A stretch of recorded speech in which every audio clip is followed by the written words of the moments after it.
Welcome to American Medicine Today. I'm Kimberly Bonati alongside Ethan Youker and world-renowned orthopedic surgeon Dr. Alfred Bonati. So a new collection of essays is offering informed predictions for how the use of CRISPR today will actually affect life in the future and how technology should be regulated moving forward. Joining us to discuss is Neal Baer, MD, public health advocate and award-winning executive producer for shows like Law & Order, Special Victims Unit, and the forthcoming book, The Promise and Peril of CRISPR. Thank you for joining us, Dr. Baer. Thank you for having me. So we've been covering this CRISPR technology for several years now. Can you explain what it is for those who might not really be familiar? It's a really brilliant technique that uses enzymes to home in on a section of DNA, cut it out, and paste in new DNA so that if you have, let's say, a mutation, you can cut out the DNA that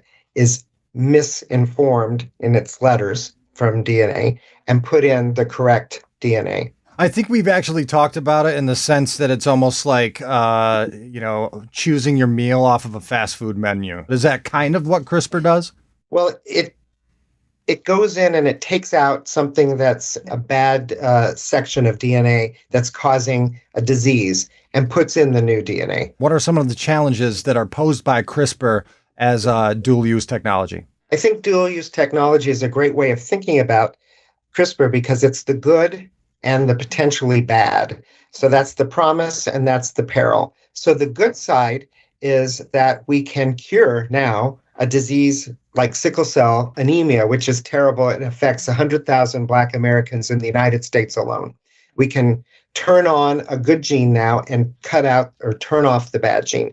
Now, that's the promise. The peril is making worse viruses or bacteria by manipulating and cutting out genes and making potentially a virus more transmissible, let's say. It also could be used in the future. We can't do it now to, let's say, enhance people so that, if you wanted to have, more musculature or be able to sleep less. If you cut one of the bad genes there and you need to bring another one, how you select the one that you bring? We know the kind of gene sequence that causes, let's say, sickle cell disease or Huntington's disease.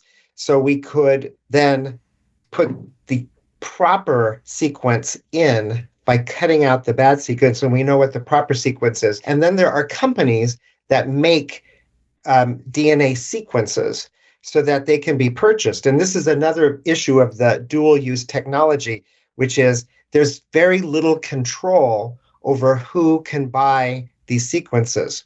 And so potentially people could be making all kinds of things. They have to have the expertise, but we don't have any laws, both in the United States or internationally, that oversees and controls who gets access to these sequences that could be used to make, for instance, polio or horsepox. Like that's something like smallpox. This has actually been done by researchers. Horsepox was made in Canada, for instance, by putting different DNA sequences together that can be purchased by companies that make these sequences. One of the genes, for example, that is very much talked all the time is the gene of longevity. Is that something that we can expand the life, or how we do it?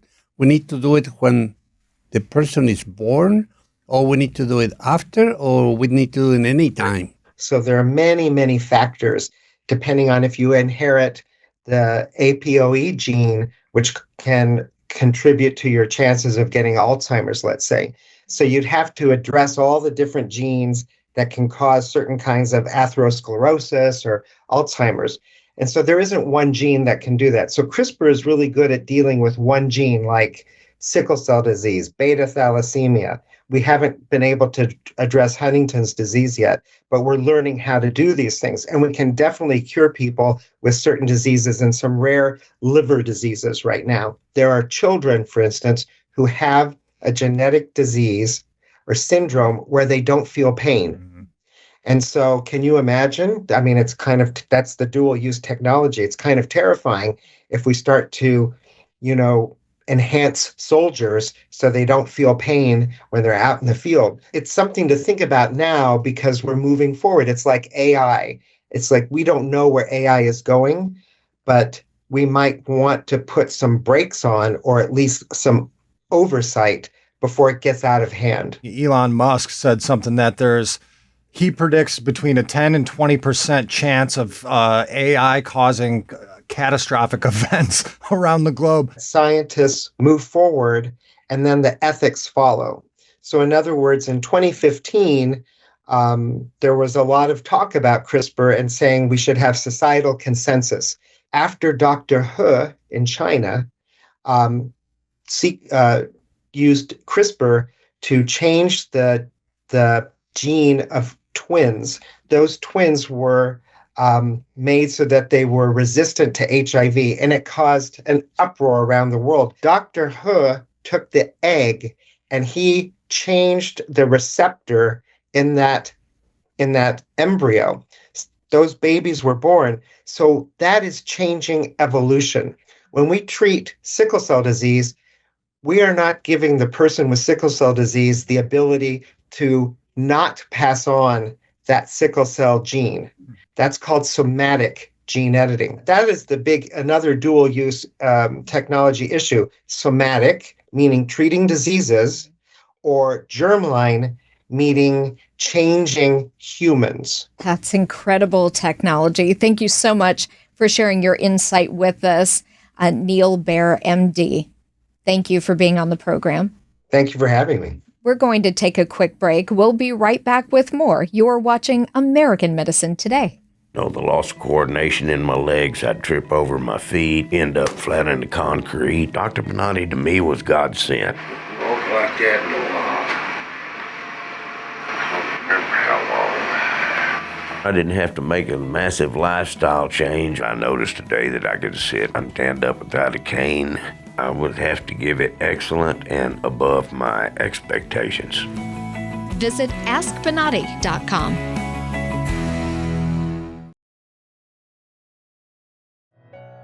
Meet Bonati Spine Institute surgical guest, Woody. I live in Bradenton, Florida. I work for a large commercial contracting company. We build hospitals. When I have spare time, I like to use it having fun, going scuba diving, riding my motorcycles. My pain started 35 years ago. I was a passenger in a 1965 Mustang. Right on my side of the car that I was in, this 1973 gunboat of a Ford Torino just creamed me. The doctor right then, when I was admitted to the hospital, got me in some kind of traction device to help get the pressure off of the swelling from the fractures in my vertebrae. I've had pain off and on ever since that day of that wreck. I would have enough pain where I'm down and out, but mostly my hands, my fingers would be numb. There was pain right by my shoulder blade, my right shoulder blade. There's a muscle there that just would not let go. The worst part is the burning pain in my spine, right at the base of my neck. And that would last for about 20 some odd years. I tried chiropractic care to help relieve the pain, but it did not work. I would try various painkillers, numbing creams, the icy hots. The only way I could ever find any relief was to take my right arm and to put it above my head. That's the only way I could go to sleep or get any relief. One day at work, I'm sitting there at my print table and I just completely passed out. That's when I started my search to figure out what I'm gonna do. I went to one place that was local here in Tampa. I saw an ad on the TV.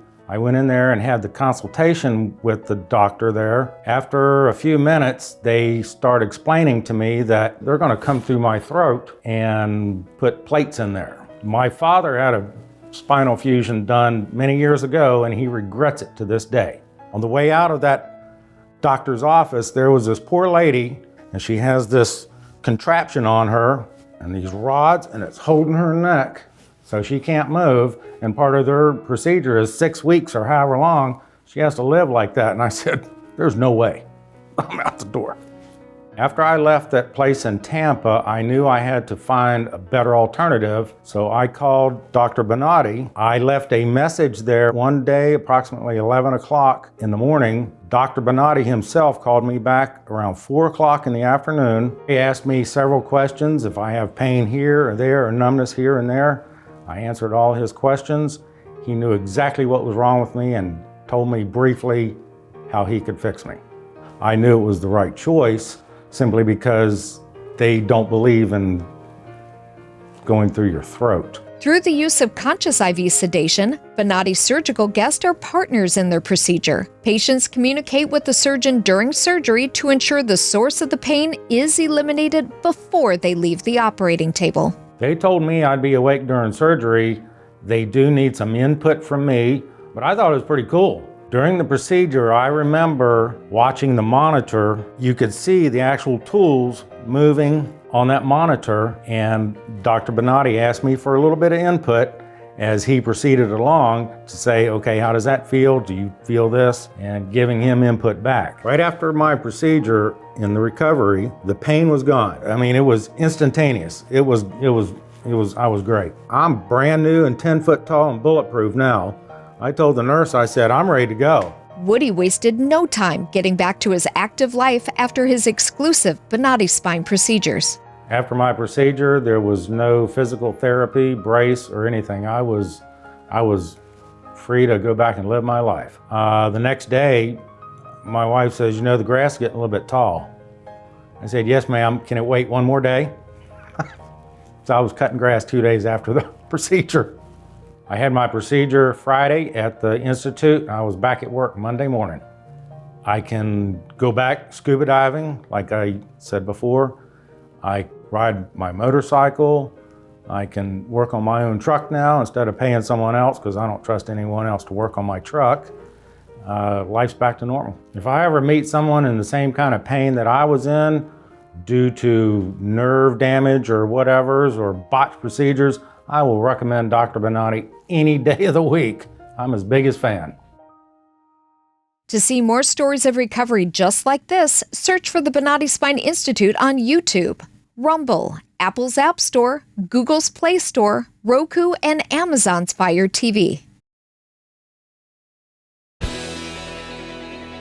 Welcome to American Medicine Today. I'm Kimberly Bonati alongside Dr. Bonati, who's anxious to talk about advancements in treatments for spinal cord injury. So what are some of the latest trends? Researchers are very much keen right now to understand the new technologies that they can use to be able to correct some type of a spinal cord injuries. Okay. They are technologies based on light. They are technologies based in some devices. And there are technologies based on some type of a protein. It's something that is being developed right now in the University of Cambridge in London. And they develop a type of like an envelope that is very, very thin, but it's an electrode. In the past, what we do is we pierce the spinal cord with some type of a needle that is going to obtain information from the spinal cord. And then that information will be also transferred to some type of a instrumentation inside the brain that they are now catching that information. So almost a computer-brain interface in a way, correct? Yeah, well, you make it short. All right. Now, the point is, once you have that, the damage on the spinal cord is great. The damage to the brain is also important because you need to open a borehole or maybe put electrodes in areas, but you need to put it on the brain. The problem is that they found different types of ideas. And one of the ideas is to understand that the spinal cord and the brain, they need to communicate so the muscles will move and the extremities will be able to carry you. Okay. The interruption of the orders of the brain to the spinal cord in certain part, usually the neck is the most frequent area that is being damaged. So you have an individual with a paraplegia. Ooh, okay. Now, if we will be able to bypass that communication and read the information from the brain and go directly to the cord, and the cord now send the information to the muscles, and that information goes back now to the brain, then the possibilities to move these extremities with command of the brain will really happen. And this is a type of a product that is an electrical device. It's like a little envelope. Right. And they will wrap around this electrode, they will wrap around that electrode on the defect area where the damage occur. And then receive the order from the brain, bypass the injury, give the order to the spinal cord. Well, that is one concept that they are working in England. In Birmingham, they are talking about the use of light therapy. And they discover that if they use type of energy that will send the information to the area of where the damage occur, and then that power of that light there will go and send the information to the cells that they are being damaged. Is this red light therapy? That is a red light therapy with a partial red light therapy and a red therapy. And then with those, they send the information to the defect. And then the cells in the area of the defect are going to start to regain activity. The neurological cells that they've been damaged will reconstruct, will become normal again. So the transmission will be directly from the brain to the spinal cord, because practically they will heal or mend the area of the damage. We're about to take a quick break. We'll be right back, continuing the discussion with Dr. Bonati about how spinal cord injuries will be treated. I think everybody was shocked, like, really, you had surgery today? I had a drain tube. I was at my desk doing payroll for 200 employees, worked till night, got up, went to bed. Actually, the recovery was great. I mean, I really immediately felt the difference. I was able to go back to work within a couple of days. The progress after each procedure was amazingly good. The recovery, all told, has been phenomenal. The pain that I was suffering is gone. I can go back to work in like 3 days. I actually went to work the following afternoon. 6 days after surgery, I was back in the gym, slowly but surely working my way back to fighting, back to basically 100% of fighting, you know? So 6 days, and everybody wasn't all like, didn't you just get out of surgery? I'm like, yeah, I feel great. And like, okay, let's see how you do. And I was rolling with everybody, and I'm in the advanced class. So that sounds a lot right there. First time I came in here was Monday, and today is Thursday. I've had 2 surgeries and am doing fantastic. I'm still in shock that I can walk. That's all within 4 days. Bonati succeeds where others fail.